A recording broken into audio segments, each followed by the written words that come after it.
Welcome to the Sisters Connect Moment to Reflect. It's a chance for us to go back and revisit some of the jewels that my sister friends have dropped during our conversations.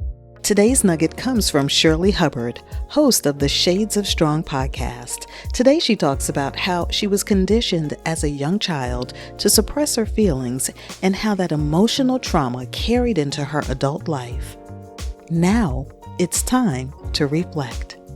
I think what happened was, even as a child, I think I had been conditioned to not feel like it wasn't safe to experience an emotion, like it wasn't safe to cry. Because I remember when my parents separated, I was probably about 8 or 9 years old at the time. And I was so in love with my daddy, like I was a daddy's girl.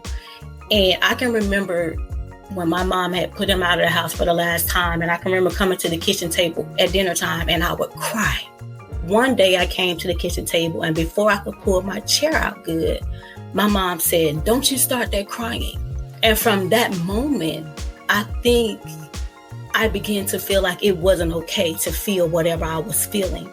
So as I began to grow into my teen years, my adult years, I carried that on with me. Like, it's not safe.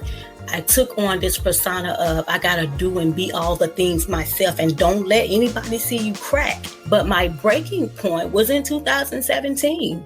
And so I can remember one night lying in my bed, like just being so afraid that I would get the courage to end it all.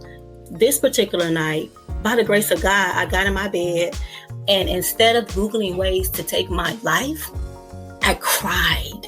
And I mean, I sobbed. I'm not talking about like this pretty girl cry you see in the movies. I'm talking about I sobbed. And I cried for everything, Kimberly.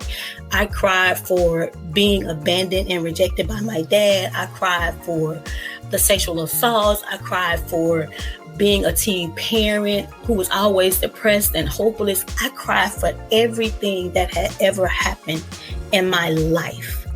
For me, it was an emotional breakdown that eventually became my breakthrough.